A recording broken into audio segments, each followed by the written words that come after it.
الحمد لله نستعينه ونستغفره ونؤمن بك ونتوكل عليه ونعوذ بالله من شرور أنفسنا ومن سيئات أعمالنا فمن يهده الله فلا مضل له ومن يضلله فلا هادي له وأشهد أن لا إله إلا الله وأشهد أن محمدا عبده ورسوله أرسله بالحق بشيرا ونذيرا اللهم صل على سيدنا محمد صلی اللہ علیہ وآلہ وسلم۔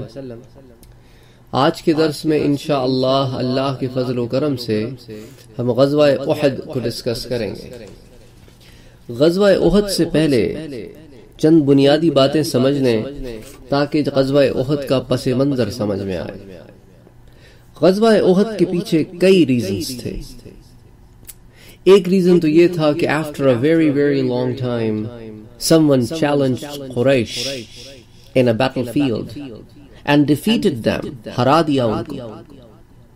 ایک اور ریزن یہ تھا کہ قریش کا جو ٹریڈ راؤٹ تھا گرمیوں کے مہینے میں یا گرمیوں کے مہینوں میں کہ جب وہ نارتھ جایا کرتے تھے تو مدینے سے ہو کر گزرتے تھے، اور اس ٹریڈ راؤٹ پر غزوہ بدر کے بعد ان کے کئی اینیمیز پیدا ہو گئے تھے، حالانکہ وہ سیم ریلیجن پر تھے جو قریش کا ریلیجن تھا، لیکن چونکہ ان کے ٹائز مسلمانان مدینہ سے تھے تو ریڈ سی کے ساتھ ساتھ کا جتنا راستہ 80 میل کے قریب یا 50-60 میل کے قریب مدینے سے دور سے ہوتا ہوا جاتا تھا، اور پھر مدینے سے گزرتا ہوا پھر شام کی یا عراق کی طرف نکل جاتا تھا، وہ تمام کا تمام راستہ اب قریش کے لیے لینا ناممکن ہو گیا تھا۔ So the trade route that was strengthened during the times of Prophet Muhammad sallallahu alaihi wasallam's great grandfather Hashim، کہ ہاشم کی کوششوں اور کاوشوں سے جو ٹریڈ راؤٹ اسٹیبلش ہوا تھا اب وہ ہرٹ ہونا شروع ہو گیا تھا، اس کی وجہ سے ان کی سمر ٹریڈ افیکٹ ہونی شروع ہو گئی۔ قریش کا جو بلیف سسٹم تھا وہ بھی شیٹر ہوتا نظر آ رہا تھا، کیونکہ وہ شخص جس کو انہوں نے مکے سے نکال دیا تھا، جس کے قتل پر آمادہ تھے اور اللہ نے جسے بچا لیا، وہ شخص جو انہیں ایک پروردگار کی عبادت کی طرف بلاتا تھا، اس شخص جس کو کچلنے کے لیے یہ مکے سے نکلے تھے، اور پورے 101% they were under the impression that they will be able to overcome this and they were not able to overcome this. rather ان کے وہ خدا جن کو وہ خدا سمجھتے تھے ان کی ہار ہو گئی۔ تو ایک طرف ریلیجیس ہار، ایک طرف اکنامکس were affected، ایک طرف established trade route was affected، اوپر سے پھر قریش کا ہار جانا، کہ قریش تو اپنے آپ کو تلوار کا بڑا ماہر سمجھتے تھے نا۔ اچھا، پھر اس ہار کی وجہ سے Quraysh integrity and power was sort of kind of challenged۔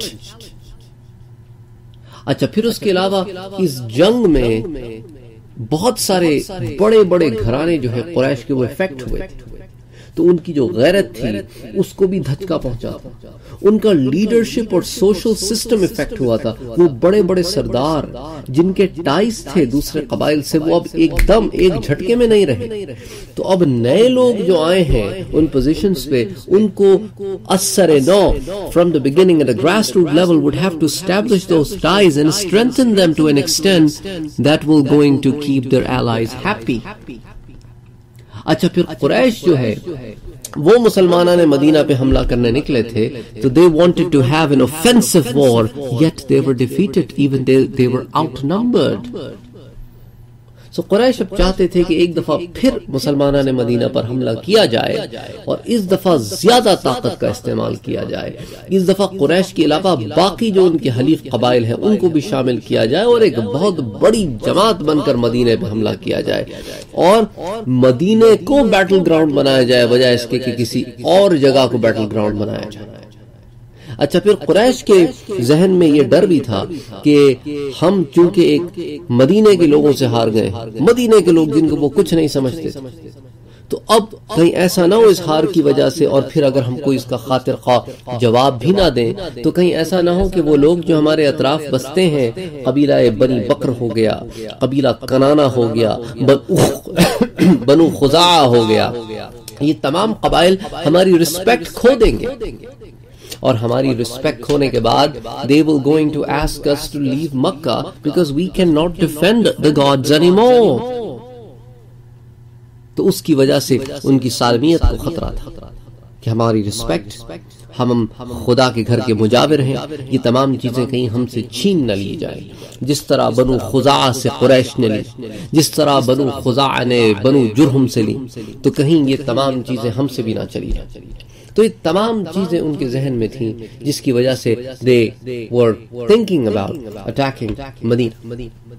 اچھا، پھر جو آخری ضربہ کاری تھی وہ تھی کہ جب انہوں نے خفیہ طریقے سے اپنا سامان بھیجنے کی کوشش کی عراق کے ذریعے، تو سریہ زید بن حارثہ میں آپ پڑھ چکے ہیں کہ اس میں بھی وہ کامیاب نہ ہو سکا۔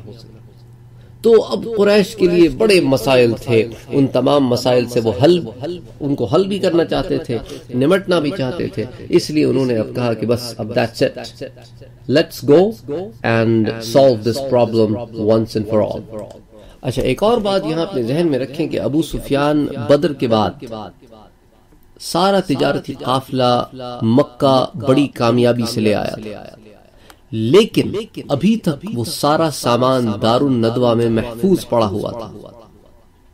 حسب معمول کسی حصے دار کو اس کا سرمایہ اور اس پر اس کا نفع واپس نہیں دیا گیا تھا، تو ابھی تک وہ سامان محفوظ پڑا ہوا تھا۔ اس بات کو ذرا ذہن میں رکھیے گا، کیونکہ اسٹریٹجی جو اب قریش بنائیں گے اس میں اس مال کا بڑا عمل دخل ہوگا۔ تو ایک روز مکے والوں کا ایک وفد جس میں عبداللہ بن ابی ربیعہ، اکرمہ بن ابی جہل، حارث بن ہشام، صفوان ابن امیہ اور بڑے بڑے سردار اور بڑے بڑے سرداروں کے اہل خانہ، وہ تمام لوگ جن کے باپ، بیٹے یا بھائی بدر میں قتل ہوئے تھے، ابو سفیان کے پاس آیا اور کہا کہ محمد مصطفیٰ صلی اللہ علیہ وآلہ وسلم نے ہماری تمام قوم کو تباہ کر دیا، ہمارا تمام نظام درہم برہم کر دیا، ہمارے سرداروں کو مار دیا، ہماری معیشت کو تباہ کر دیا، the economic system. We have lost the battle against them. We have lost our men against them. اب انتقام کی آگ بھڑک رہی ہے ابو سفیان، انتقام لینا پڑے گا۔ ہم آپ کے پاس 2 ریکویسٹ لے کر آئے ہیں۔ پہلی درخواست تو یہ ہے کہ جب ہم ان پر حملہ کریں تو ہم چاہتے ہیں کہ آپ ہمارے کمانڈ ان جنرل ہوں، آپ ہمارے جنرل ہوں۔ ابو سفیان نے جھٹ سے کہا کہ یہ تو میں قبول کرتا ہوں، کیونکہ شرف کے تو وہ بیچارے بھوکے تھے۔ انہوں نے کہا بالکل جناب۔ کہتے ہیں دوسری ریکویسٹ ہماری یہ ہے کہ دیکھیں ہمارا سارا سامان پڑا ہوا ہے دار الندوہ، بجائے اس کے کہ ہم اس وار کو اپنی جیب کے پیسے سے فنڈ کریں، ہم دار الندوہ کے مال سے اس کو فنڈ کرتے ہیں۔ اب فنڈ کس طرح کرتے ہیں اس کے پیچھے ذرا پس منظر دا بیک گراؤنڈ سمجھے اس کا۔ کفار مکہ کا یہ معمول تھا کہ جب وہ بزنس کیا کرتے تھے تو on every dollar of investment they used to earn $1، تو ہر ڈالر پہ $1 پروفٹ۔ تو اگر 1 لاکھ کا مال ہے تو 1 لاکھ پروفٹ، تو اب 1 لاکھ کا مال اور 1 لاکھ کا پروفٹ، 2 لاکھ پڑے ہوئے دار الندوہ میں۔ آپ کو ایک ایگزامپل سمجھانے کے لیے میں لاکھ کا لفظ استعمال کر رہا ہوں، کوئی بھی آپ نمبر لے سکتے ہیں۔ تو whatever is the amount just double it up, the amount of investment times 2۔ تو انہوں نے کہا کہ اب ایسا کرتے ہیں کہ جس گھر کی جو انویسٹمنٹ تھی وہ تو اس کو واپس کر دیتے ہیں۔ کبھی اگر کسی نے 50,000 لگایا، کسی نے 5,000 لگایا، کسی نے 1 لاکھ لگا، جس کی جو انویسٹمنٹ ہے اس کو واپس کر دیں۔ جو ہم نے پروفٹ ارن کیا ہے وہ پروفٹ ہم لوگوں سے کہتے ہیں کہ اس سال ہم آپ کو آپ کا پروفٹ نہیں دے رہے، اس پروفٹ سے ہم یہ وار فنڈ کریں گے، اور جب یہ وار کامیاب ہو جائے گی تو ہمارے لیے ٹریڈ راؤٹ اوپن ہو جائے گا، پھر آنے والے سالوں میں آپ ڈیفینیٹلی اپنا منافع لیتے رہیں۔ and I'm pretty sure everyone will going to agree to it because everyone is hurt۔ ابو سفیان نے کہا کہ ٹھیک ہے، یہ بات بھی ٹھیک ہے، اور سنو سب سے پہلے اس کاز میں اپنا پیسہ دیتا ہوں۔ اور ابو سفیان بڑے تیز تھے۔ اس سے پہلے کہ بنو ہاشم بیک آف ہوں، بنو عبد المطلب بیک آف ہوں کہ محمد مصطفیٰ تو ہمارے عزیز ہیں اور پہلے بھی بدر میں تم ہمیں زبردستی لے کے جا چکے ہو، تو فوراً جھٹ ابو سفیان نے کہا کہ بھئی دیکھو یہ تو میرا مال ہے، یہ تو میرا مال ہے، اور ساتھ ہی ساتھ یہ عبد المطلب کے گھرانے کا مال بھی، یہ دونوں مال میں پیش کرتا ہوں کیونکہ ان کا مال بھی بڑا تھا دار الندوہ میں۔ تو انہوں نے کہا انا اول من اجاب الى ذلك بنو عبد المطلب معی، تو فوراً اس نے عبد المطلب کو بھی ان کے تمام خاندان کو اپنے ساتھ جمع کر کے ان کا مال بھی سب۔ اور یہ وہی مقام تھا جب یہ سارے چیزیں جمع کر رہے تھے، مال جمع کر رہے تھے اللہ پر ایمان لانے والوں کے خلاف، تو اس واقعے پر اللہ نے قرآن اتارا۔ اللہ اکبر، سورہ انفال کی آیت نمبر 36۔ ان الذين كفروا ينفقون اموالهم ليصدوا عن سبيل الله، ان الذین کفروا، وہ لوگ جو ایمان نہیں لائے، جو کفر پہ ڈٹے رہے، ینفقون اموالہم، وہ اپنے مال کو خرچ کر رہے ہیں، کرتے ہیں، کر رہے ہیں، کر چکے ہیں، ینفقون کرتے رہتے ہیں، اموالہم اپنے مال کو کیوں خرچ کرتے ہیں؟ لیصدوا عن سبیل اللہ، تاکہ لوگوں کو اللہ کے راستے سے روکے۔ وہ جو اللہ کی طرف جا کے اپنی سرخروئی کے لیے کام کر رہا ہے اس کا راستہ روکے۔ تو میرے پاک نبی فَسَيُنْفِقُونَهَا، تو اب یہ خرچ کر رہے ہیں، انہیں کرنے دیں، یہ خرچ کرتے رہیں گے، صرف ابھی احد میں نہیں، بعد میں بھی تھوڑا بہت مال خرچ کریں گے لوگوں کو اللہ کے راستے سے روکنے کے لیے۔ سو فَسَيُنْفِقُونَهَا، یہ خرچ کرتے رہیں گے، لیکن ہوگا کیا؟ ثُمَّ تَكُونُ عَلَيْهِمْ حَسْرَةً، اور یہ جو مال خرچ کر رہے ہیں نا، یہ ان کے لیے ندامت اور پچھتاوا بن جائے گا۔ یہ قیامت کے دن کہیں گے کہ کاش یہ مال ہم نے اللہ کی راہ میں خرچ کیا ہوتا، اللہ کی راہ سے روکنے کے بجائے، کاش ہم ایمان لے آ جائے۔ تو ثم تکون علیہم حسرہ، تو یہ ان کے لیے حسرت بن جائے گی۔ ثم یغلبون، اور پھر ہم ان پر آپ کو غلبہ دیں گے، آپ غالب ہوں گے ان پر۔ تو یہ ایک طرف سے اللہ کی طرف سے گڈ ٹائڈنگز، خوشخبری تھی، گڈ نیوز تھی۔ والذین کفروا، اور وہ لوگ جنہوں نے کفر کیا۔ اب دیکھیں یہاں پر کفروا اور جو اس آیت کے شروع میں کفروا ہے اس میں تھوڑا سا فرق ہے۔ جو آیت کے شروع میں کفروا ہے اس میں آخر میں مد نہیں ہے، اس میں کفروا پہ مد ہے، یعنی وہ جو کفر پر ڈٹے رہے اور حالت کفر میں مر جائیں گے اور حالت کفر میں اٹھائے جائیں گے، تو ان کا کیا ہوگا؟ الی جہنم یحشرون، تو وہ جہنم کی طرف ہانکے جائیں گے، وہ جہنم کی طرف ہانکے جائیں گے۔ تو جہاں مد آتا ہے نا، تو اللہ نے بھی مد جو لگائے ہیں قرآن میں اس کے پیچھے بھی ریزن۔ اب آپ دیکھیں آسمان کی بلندی زمین سے، تو اللہ نے کیا لفظ استعمال کیا؟ السماء، مد ہے اس پہ اور بڑا والا مد ہے، کیونکہ دور ہے نا، گہرائی ہے اس میں۔ اور زمین پر آپ رہتے ہیں تو زمین کے لیے کیا ورڈ ہے؟ ارض، کوئی ضرورت نہیں ہے گہرائی، کیونکہ آپ تو زمین پر ہیں۔ اچھا، پہاڑ کی گہرائی جو ہے اور پہاڑ کی اونچائی جو ہے وہ زمین اور آسمان کی بنسبت تو چھوٹی ہے نا، لیکن ہے تو اونچائی، تو اس کے لیے ورڈ کیا ہے؟ والجبال، تھوڑی سی پرولونگیشن، تھوڑا سا مد۔ تو ان تمام چیزوں کو ذہن میں رکھے قرآن پڑھیں، پھر آپ کو مزہ آئے گا کہ اللہ تعالیٰ نے سکتہ جو لگایا ہے اس کے پیچھے بھی ریزن ہے، اور جہاں جہاں مد لگائے ہیں اس کے پیچھے بھی ریزن ہے۔ اللہ اکبر۔ خیر، بہرحال تو یہ اللہ تعالیٰ نے قرآن اتارا اپنے نبی کے لیے کہ میرا مدنی یہ خرچ کر رہے ہیں، کرتے رہیں گے، لیکن at the end of the day ہم آپ کو غلبہ دیں گے۔ تو خیر بہرحال انہوں نے ایک اور کام کیا کہ انہوں نے چند افراد پر مشتمل ایک وفد بنایا۔ اس وفد میں زیادہ تر وہ لوگ شامل تھے جو زبان کے تیز تھے، عقل و فراست کے very intelligent people, those who knew how to communicate, those who were extremely good public speakers, those who understood the politics of that place. تو اس طرح کے لوگوں کو انہوں نے جمع کیا اور ان لوگوں کو جمع کر کے انہوں نے کہا کہ بھئی اب آپ لوگوں نے کرنا یہ ہے کہ آپ نے گھر گھر جانا ہے، قبیلہ قبیلہ جانا ہے اور لوگوں کو جمع کرنا ہے تاکہ ایک بڑے لشکر کے ساتھ ہم اس دفعہ مسلمانان مدینہ پر حملہ کریں. تو یہ ایک ان کی طرف سے حکمت عملی تھی جو یہ کر رہے تھے مسلمانوں کے خلاف. تو جناب انہوں نے احابیش، کرانا اور اہل تہامہ، یعنی اس علاقے کو تہامہ کہتے تھے، مکے کے آس پاس کے گرد و نواح کے علاقے، اہل تہامہ کے کئی قبائل کو مسلمانوں کے خلاف جنگ میں شریک ہونے کے لیے ابھارا اور چاہا کہ سب اس جھنڈے تلے جمع ہو جائیں جو کفار قریش کا جھنڈا. اس سلسلے میں انہوں نے شاعروں کو ہائر کیا. ان میں سے ایک شاعر اگر آپ کو یاد ہو کہ غزوہ بدر میں اللہ کے رسول نے اس کو چھوڑ دیا تھا، اس نے کہا تھا کہ میری بیٹیاں ہیں اور میرے پاس پیسہ کوئی نہیں، تو آپ نے چھوڑ دیا تھا اور کہا تھا کہ دیکھو ہمارے خلاف پھر کبھی نہ آنا. لیکن اس شاعر ابو عزہ کو ہائر کیا گیا اور صفوان ابن امیہ نے اس کو ہائر کیا کہ تم نے اپنے شیروں کے ذریعے اس جنگ کی آگ کو بھڑکانا ہے.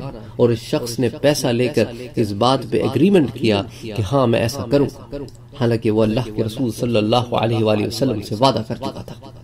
اور صفوان نے کہا کہ اگر تم احد سے بچ کر واپس آ گئے تو میں تمہیں مالا مال کر دوں گا، اور اگر تم واپس نہیں آئے تو تمہاری لڑکیوں کی کفالت میرے ذمہ.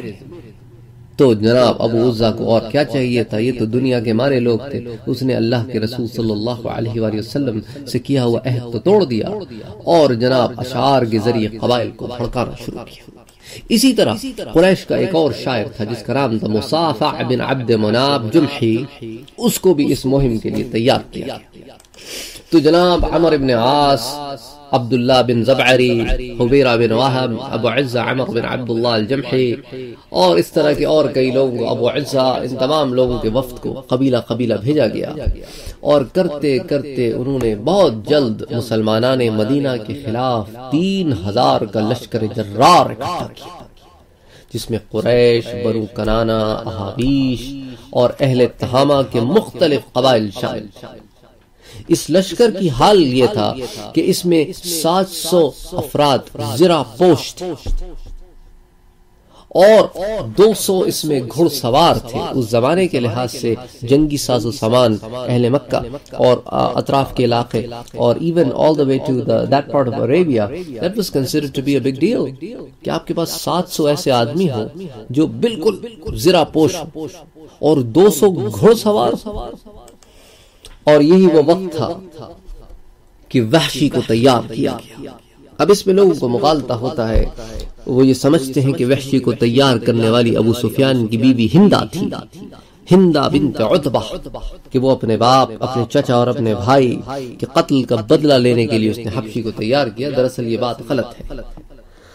حبشی جو ہے حضرت جبیر ابن مطعم، جو اس وقت تک مسلمان نہیں ہوئے تھے، یہ ان کا غلام تھا اور ان کا چچا تھا مطعم بن عدی کا بھائی، وہ بھی اس جنگ میں مارا گیا تھا بدر میں.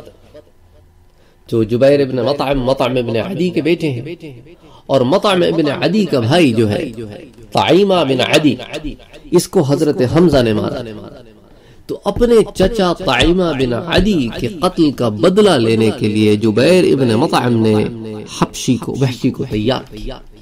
انہوں نے وحشی سے کہا کہ دیکھو اگر تم حمزہ کو قتل کر دو گے تو تم آزاد. تو چونکہ یہ شخص چھوٹے نیزے کا بہت ماہر تھا، اس لیے جبیر ابن مطعم نے اس سے کہا کہ تم اپنا چھوٹا نیزہ لے جاؤ، جنگ ونگ لڑنے کی ضرورت نہیں ہے، ایک جگہ کونے میں تاک کے بیٹھ جاؤ، جب حمزہ بن عبد المطلب تمہیں نظر آئے تو ان کو تم قتل کر دو. and the moment you do that and you prove that you have done so, you are free, you are a free man. تو خیر بہرحال اس شرط کے اوپر یہ بھی لشکر میں شامل ہو. اللہ کے رسول صلی اللہ علیہ وآلہ وسلم کے چچا حضرت عباس کو جب پتا چلا کہ کفار مکہ جو ہے وہ اس طرح کی کوششیں کر رہے ہیں کہ مسلمانان مدینہ پر حملہ کرنا چاہتے ہیں، تو انہوں نے راتوں رات ایک قاصد اللہ کے رسول صلی اللہ علیہ وآلہ وسلم کی طرف بھیجا. یہ قاصد بنی غفار کا ایک آدمی تھا جس کو انہوں نے ہائر کیا اور کہا کہ as soon as possible get to Medina. اور وہ آدمی سرعت کے ساتھ 2-3 رات میں سفر طے کرتا ہوا مدینے پہنچا. اس وقت حضرت صلی اللہ علیہ وآلہ وسلم قباء میں موجود تھے اور وہ شخص آپ کے پاس حاضر ہوا اور آپ کو حضرت عباس کا خط دیا. اللہ کے رسول صلی اللہ علیہ وآلہ وسلم کے ساتھ حضرت ابی بن کعب بیٹھے تھے. آپ نے کہا ابی اس خط کو پڑھو. حضرت ابی رضی اللہ تعالی عنہ نے وہ خط پڑھا. حضور نے فرمایا بخدا مجھے امید ہے کہ اللہ بہتر کرے گا. اور پھر حکم دیا کہ دیکھو اس راز کو افشا نہ کرنا, کسی پہ ظاہر نہ کرنا. پھر وہاں سے اٹھے اور وہاں کے ایک سردار حضرت سعد بن ربیع کے گھر تشریف لے گئے. انہیں اس خط کے بارے میں بتایا اور کہا کہ دیکھو اس بات کو پھر کسی پہ ظاہر نہ کرنا, تمہیں بتا رہا ہوں کیونکہ تم سردار ہو تاکہ ذہنی طور پہ تیار ہو. اللہ کے رسول صلی اللہ علیہ وآلہ وسلم وہاں سے اٹھے اور مدینے آ گئے. حضرت سعد بن ربیع کی جو بیوی تھی انہوں نے بھی وہ بات سنی کیونکہ وہ گھر میں موجود تھیں. تو وہ حضرت سعد بن ربیع کے پاس آئی اور کہنے لگی کہ سعد لماذا جئت رسول اللہ صلی اللہ علیہ وسلم. تو حضرت سعد نے کہا کہ تجھے کیا کام, اللہ کے رسول آئے کیوں آئے, تیرا کوئی اس میں معاملہ نہیں. اس نے کہا دیکھو سعد میں نے سنا ہے کہ ماذا جئت رسول اللہ صلی اللہ علیہ وآلہ وسلم, اور اس نے ساری بات حضرت سعد کو بتا دی. تو حضرت سعد اچانک غصے میں اور اللہ کے رسول صلی اللہ علیہ وآلہ وسلم کے پاس حاضر ہوئے اور کہا کہ اللہ کے رسول صلی اللہ علیہ وآلہ وسلم اگر راز افشا ہو جائے تو اس میں میری کوئی غلطی نہیں ہے کیونکہ میری بیوی نے بھی یہ بات سنی ہے. تو حضرت صلی اللہ علیہ وآلہ وسلم نے کہا کہ خلی عنہا, چھوڑ دے, وہ کچھ نہیں کرتی, اسے کچھ نہ کہے. سبحان اللہ سبحان اللہ والحمد للہ ولا الہ الا اللہ واللہ اکبر. یہ میرے مدنی پاک صلی اللہ علیہ وآلہ وسلم کا حلم تھا, بردباری تھی. اور پھر 5 شوال 3 ہجری کو کفار کا لشکر جو 3000 جنگ آزما سورماؤں پر مشتمل تھا, جس میں 700 زرہپوش 200 گھڑ سوار 3000 اونٹ مدینے کی ایک چھوٹی سی بستی پر حملہ کرنے کے لیے روانہ. اگرچہ یہ تعداد مسلمانوں کی تعداد سے 5 گنا تھی اور اسلحے کے اعتبار سے بھی اور ہر لحاظ سے یہ لوگ بہت زیادہ طاقتور تھے, لیکن ان کے پاس وہ چیز نہیں تھی جو مسلمانوں نے مدینہ کے پاس تھی, ایمان کی طاقت. محمد مصطفیٰ صلی اللہ علیہ وآلہ وسلم کا ان میں موجود ہونا. لیکن مکے کے سرداروں کے پاس کیونکہ یہ چیز نہیں تھی, تو جب یہ مکے سے نکلے تو ان کے جو بڑے بڑے سردار تھے نا, انہوں نے اپنی بیویوں کو بھی ہمراہ لے لیا کہ ان کو دیکھ کر ہمیں غیرت آئے گی اور یہ پیچھے سے ہمیں غیرت دلائیں گی, تو پھر میدان جنگ چھوڑ کر بھاگنے کا تو سوال ہی پیدا نہیں ہوتا. ہم اپنی عورتوں کو چھوڑ کے میدان جنگ سے بھاگ جائیں, ایسے کیسے. تو انہوں نے اپنی عورتوں کو بھی ساتھ لیا.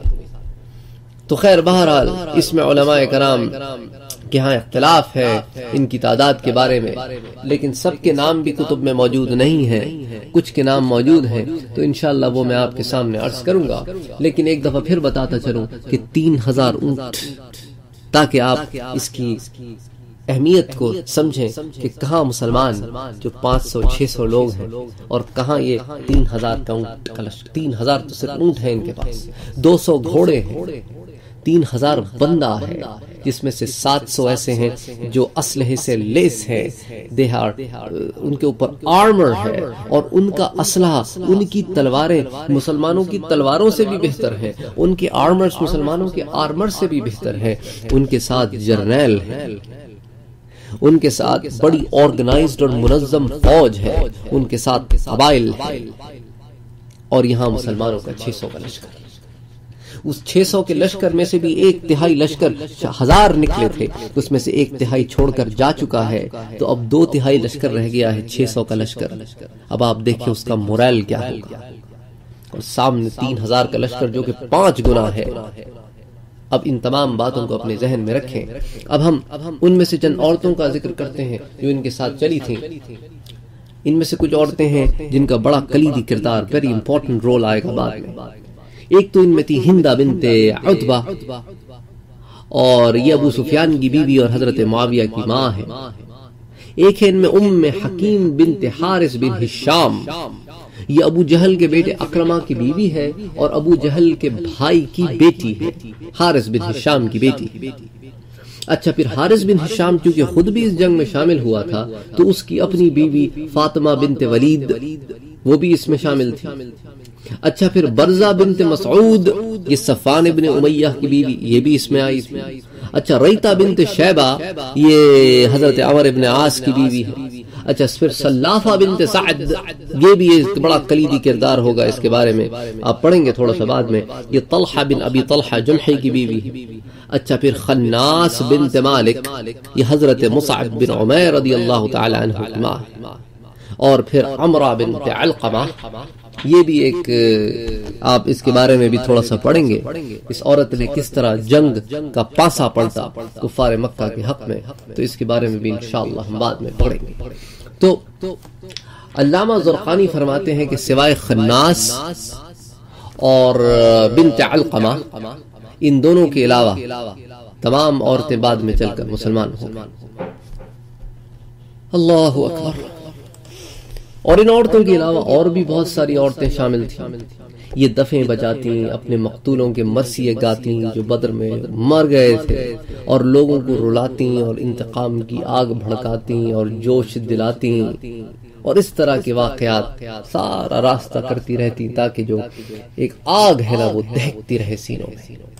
اور ہندا جو زوجہ ابو سفیان ہے جب کبھی وحشی کے پاس سے گزرتی, کیونکہ اس کو پتا تھا کہ حضرت حمزہ کے لیے خاص طور پر اس کو لایا جا رہا ہے, اور حضرت حمزہ سے خود بھی دل جلی تھی کہ ان کے چچا کو مارا حضرت حمزہ نے, پھر حضرت علی نے ان کے بھائی کو مارا, اور دونوں ایک ہی خاندان کے ہیں. پھر حضرت حمزہ اور حضرت علی نے مل کے ان کے باپ کو مارا, تو دل جلی تھی, کہنے لگی وحین وحین واہ واہ واہ واہ ابا دسما, اے ابو دسما, یہ وحشی کی کنیت تھی. اشفی و استشفی, خود بھی شفا پا ہمیں بھی شفا دے. یعنی حمزہ کو مار, تیری آزادی تیرے سینے میں ٹھنڈک ہے, حمزہ کی موت ہمارے سینے میں ٹھنڈک ہے. انا للہ و انا الیہ راجعون. اللہ اکبر. تو اب یہ لشکر جو ہے یہ مدینے کی طرف آ رہا ہے.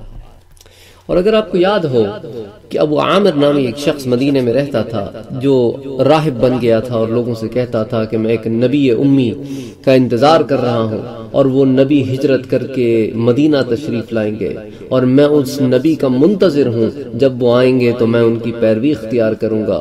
تو یہ راہب بن گیا. اس کے کوئی 50 کے قریب حواری تھے. اس کا نام تھا ابو عامر.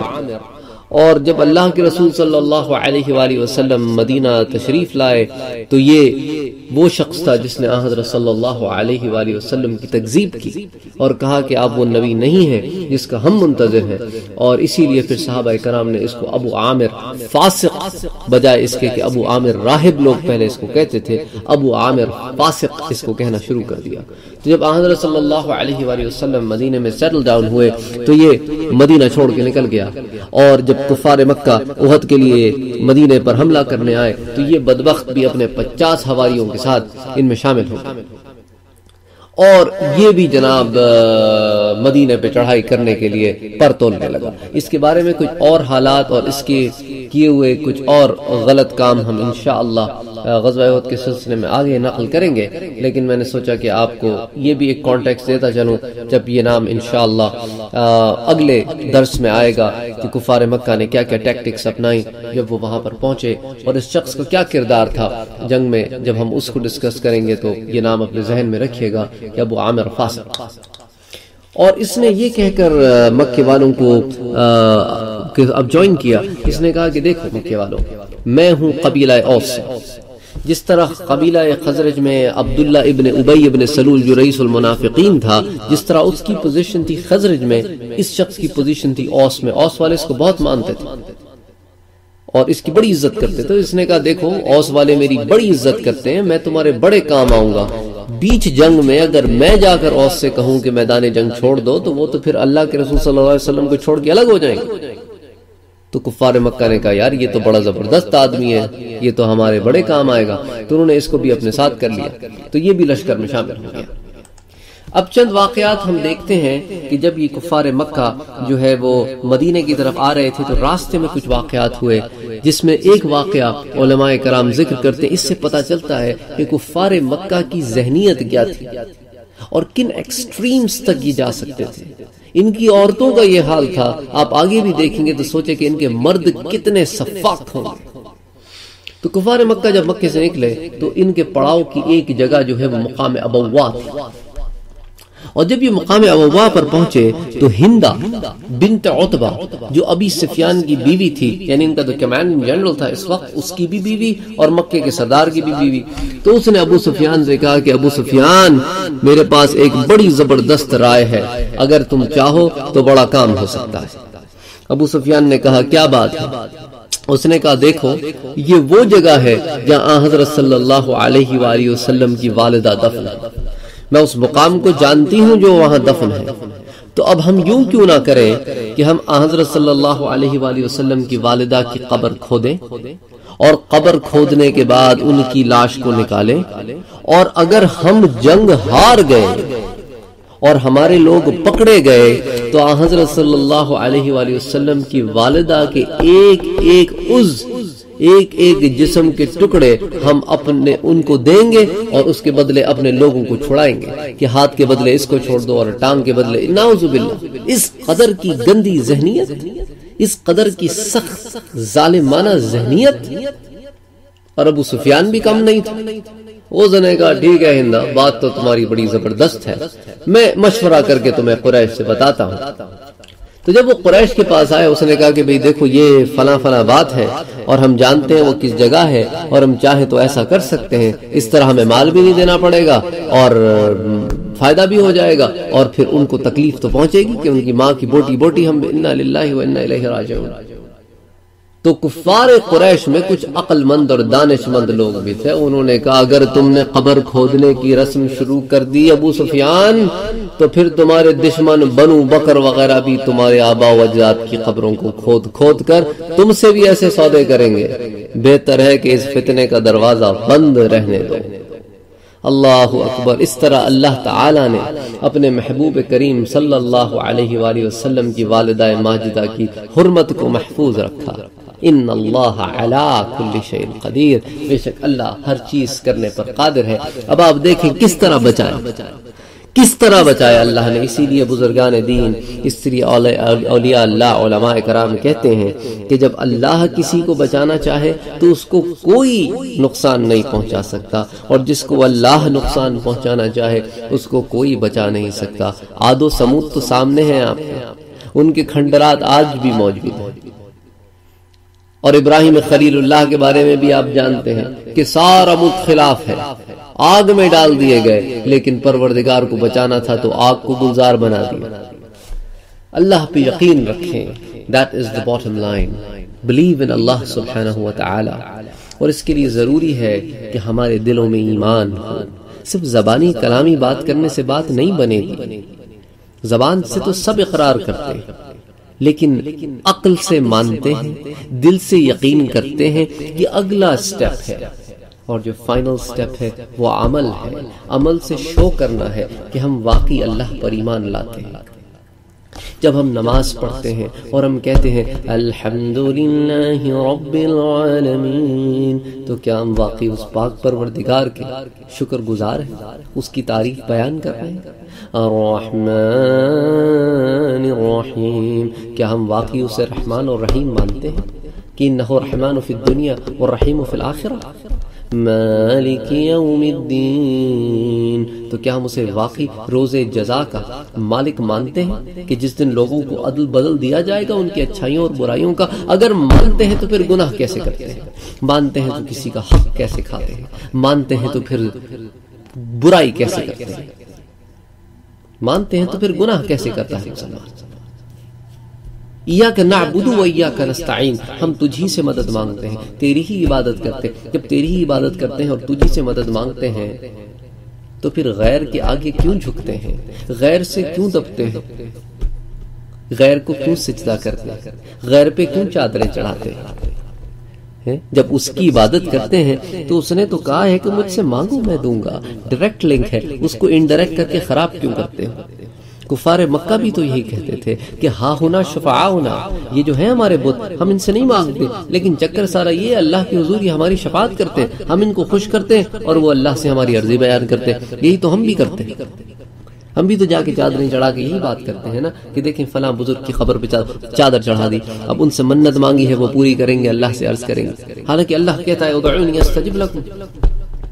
اگر یہی بات تھی تو جب مدینہ منورہ میں قحط پڑا تو حضرت عمر رضی اللہ تعالی عنہ کو کیا ضرورت تھی کہ حضرت عباس رضی اللہ تعالی عنہ سے کہتے کہ بھئی آپ آئیے اور دعا کیجیے، کیونکہ حضرت کعب نے مجھے بتایا ہے کہ یہود میں یہ سلسلہ تھا جب انبیاء کرام کا انتقال ہو جاتا اور کوئی نبی نہ ہوتا تو نبی کا سب سے قریب ترین رشتہ دار کو لے جایا جاتا اور اللہ سے کہا جاتا کہ اللہ تیرے نبی کا سب سے قریب ترین رشتہ دار ہے، یہ اللہ رحم فرما اور ہمارا یہ کام کر دے، تو آپ سب سے قریب ترین رشتہ دار ہیں۔ حالانکہ حضرت عمر مدینہ منورہ میں تھے، چاہتے تو حضور کی قبر اقدس پہ جا کے کہہ سکتے کہ مدنی اللہ سے دعا کر دے، کہہ سکتے تھے کہ نہیں کہہ سکتے تھے؟ کیا ضرورت تھی نماز استسقاء ادا کرنے کی اور دعائے بارش کرنے کی؟ کیا ضرورت تھی؟ تو خیر بہرحال پھر ہم اپنے موضوع سے ہٹ جائیں گے، لیکن یہ ان کی ذہنیت تھی، اس طرح کے لوگ تھے۔ تو کفار مکہ جو ہے وہ بڑھتے بڑھتے اب مدینے کے قریب آ گئے۔ مدینے کے یہود اور مدینے کے منافقین اب خوش ہو رہے تھے جب ان کو پتہ چل رہا تھا کہ ایک لشکر اب چل پڑا ہے، کیونکہ خبر تو لیک ہو گئی۔ تو اب اسی دوران میں یہ لشکر جب ذی طوا کے مقام پر پہنچا تو عمر بن سالم خزاعی اپنے چند ساتھیوں کے ساتھ مکے والوں سے الگ ہوا، ان کے لشکر سے الگ ہوا اور چپ کے مدینہ منورہ میں داخل ہوا اور سارے حالات حضرت صلی اللہ علیہ وآلہ وسلم کو بتا دیے کہ ہم اتنے لوگ ہیں، یہاں اس مقام پر ٹھہرے ہیں، مدینہ منورہ پہنچنا چاہتے ہیں، یہ قصد ہے۔ تو حضرت صلی اللہ علیہ وآلہ وسلم نے فضالہ کے دونوں بیٹوں انس اور مونس، ان دونوں کو مشرکین کے حالات معلوم کرنے کے لیے بھیجا۔ وادی عقیق میں انہوں نے جا لیا، انہوں نے جا کے دیکھا کہ مشرکین اب وادی عقیق میں پڑاؤ کر رہے ہیں۔ انہوں نے واپس آ کر حضرت صلی اللہ علیہ وآلہ وسلم کو تمام حالات سے آگاہ کیا اور یہ بھی بتایا کہ عرید کے علاقے میں کفار نے اپنے گھوڑے اور دیگر مویشیوں کو مسلمانوں کے کھیتوں میں چرنے کے لیے چھوڑ دیا ہے اور انہوں نے سارے کھیت تباہ کر دیے، ایک دن کا بھی نہیں چھوڑا۔ یعنی ظلم کی انتہا دیکھیں۔ ایک طرف میرا مدنی ہے، کہتا ہے اپنے صحابہ کرام سے جنگ پر جاؤ تو درخت بھی نہ کاٹنا، دیکھو عورتوں پہ ظلم نہ کرنا، دیکھو بچوں پہ ظلم نہ کرنا، دیکھو بوڑھوں کو ہاتھ نہ لگانا، دیکھو ان کے علماء کی بے حرمتی نہ کرنا۔ جنگ میں بھی کافر کے اوپر احسان کر سکتے ہو تو کرنا۔ ہم ان باتوں کو پہلے عرض کر چکے ہیں بدر کے سلسلے میں۔ اور ایک طرف یہ ظالم ہے، مکے سے نکلتے ہیں، کھیت کھا جاتے ہیں، باتیں کرتے ہیں کہ حضرت صلی اللہ علیہ وآلہ وسلم کی والدہ کی قبر کھود کر نکالیں گے اور ان کے جسم کے ٹکڑوں سے اپنے قیدیوں کو چھڑائیں گے۔ ایک طرف یہ سفاکی اور ایک طرف وہ رحمت ہے کہ معاف کرتے چلے جا رہے ہیں۔ فتح مکہ میں بھی تو معاف کر دیا ان ساری چیزوں کے باوجود۔ خیر بہرحال یہاں منافقین اور یہودیوں نے افواہیں پھیلانا شروع کر دی، مسلمانوں کو اندر سے توڑنا شروع کر دیا، چاہا کہ ان کے دل جو ہے وہ مضبوط نہ ہو۔ اب بدر کے بعد جو مضبوط ہو گئے تو انہوں نے غلط افواہیں پھیلانا شروع کر دی۔ تو اسی لیے حضرت صلی اللہ علیہ وآلہ وسلم نے ان افواہوں کو ختم کرنے کے لیے اپنے جاسوس بھیجے تاکہ وہ کفار مکہ کی قبر لا کر بتائیں، تاکہ مسلمانوں کو صحیح حال معلوم ہو اور وہ افواہوں پر کوئی کان نہ دھرے۔ اور پھر یہی ہوا کہ مسلمانوں کے دل مضبوط ہو گئے کہ صحیح قبر تو یہ ہے۔ حضرت صلی اللہ علیہ وآلہ وسلم نے حضرت حباب بن منظر کو پھر روانہ کیا کہ جاؤ کفار مکہ کی سرگرمیوں اور ان کی فوجی طاقت کا اندازہ لگا، کیونکہ حباب ابن منظر تو بڑے باشعور اور سردار آدمی، تو وہ جناب گئے اور انہوں نے جا کے اندازہ لگایا۔ انہوں نے واپس آ کر حضرت صلی اللہ علیہ وآلہ وسلم کو تمام حالات سے مطلع فرمایا۔ حضور نے انہیں تاکید کی کہ دیکھو حباب، اس بات کو لیک نہ کرنا، اور پھر حضرت صلی اللہ علیہ وآلہ وسلم بیٹھ گئے اور یہ خود ورد کرنے لگے۔ حضرت صلی اللہ علیہ وآلہ وسلم ورد کرنے لگے، کہنے لگے حسبنا اللہ ونعم الوکیل، ہمیں اللہ ہی کافی ہے، وہ بہترین وکیل ہے۔ اللہم بک جول وبک صول، کہ اللہ میں تیری قوت سے ہی حملہ کرتا ہوں اور ان کا مقابلہ کرتا ہوں، ہماری کوئی طاقت نہیں۔ بدر میں بھی تو نے مدد کی تھی اور اب تیرے دربار میں بیٹھ گئے، تیری دربار میں بیٹھ گئے ہیں، پھر مدد کرتے میرے پاک پروردگار۔ تیری مدد کے بغیر تو کچھ ممکن نہیں۔ تو چاہے تو تھوڑے لوگوں پر بہت لوگوں پر فضیلت دے سکتا ہے، تو چاہے تو بہت تعداد کے باوجود ہم پٹ سکتے، جیسا کہ غزوہ حنین میں ہوا۔ 30,000 کا لشکر اور ایسے بھاگ گیا کیونکہ مسلمانوں نے اللہ کے اوپر یقین کرنے کے بجائے اپنی طاقت پر بھروسہ کیا. انشاءاللہ آگے سیرت میں اس کو ہم ڈیٹیل میں پڑھیں گے، لیکن بہرحال اللہ کے رسول صلی اللہ علیہ وآلہ وسلم نے ہمیشہ انکساری رکھی، حنین میں بھی انکساری رکھی اور اب بھی انکساری رکھی. آپ صلی اللہ علیہ وآلہ وسلم نے کبھی تعداد کے اوپر ایمفیسس نہیں کیا، ہمیشہ اللہ سے مدد مانگی، کیونکہ مدد کرنے والا تو اللہ ہے، جس کا حامی و ناصر اللہ ہو، جس کا مددگار اللہ ہو، اس کو کون تکلیف پہنچا سکتا ہے. بہرحال وادی قنات کے وسط شہر مدینہ کے سامنے جبل احد کی سمت میں کفار کا لشکر خیمہ زن. یہ لشکر یہاں پہنچا بروز بدھ، جمعرات اور جمعہ، 3 روز یہ لوگ یہاں پہ ٹھہرے رہے اور جنگ کی تیاریاں کرتے رہے. ہفتے کے روز حضرت صلی اللہ علیہ وآلہ وسلم اپنے صحابہ کو لے کر مدینہ منورہ سے نکلے اور ہفتے کے روز غزوہ احد پیش آئے. اب اس سلسلے میں یہ تو وہ واقعات و حالات تھے جو پیش آئے کفار مکہ کے ضمن میں کہ انہوں نے تیاریاں کی، انہوں نے اپنے لشکر کو لیا اور مدینہ کی طرف روانہ. انشاءاللہ اگلے درس میں ہم ان حالات کو ڈسکس کریں گے کہ حضرت صلی اللہ علیہ وآلہ وسلم نے حضرت عباس کی خبر ملنے کے بعد اور ہفتے کے روز کفار مکہ کو کنفرنٹ کرنے کے درمیان کیا حکمت عملی اختیار کی اور صحابہ کرام کو کیسے تیار کیا، کن مدارج سے گزرنا پڑا، کن منازل سے گزرتے ہوئے آپ صلی اللہ علیہ وسلم احد تک پہنچے اور وہاں پر بیچ میں کیا کیا واقعات آئے، کہاں کہاں ٹھہرے، اس میں کیا کیا مسائل ہیں. انشاءاللہ اس کو پھر اگلے درس میں ڈسکس کریں گے. وما علینا الا البلاغ. اللهم صل على سيدنا محمد وعلى آله وصحبه وبارك وسلم وصلوا عليه وسلموا تسليما.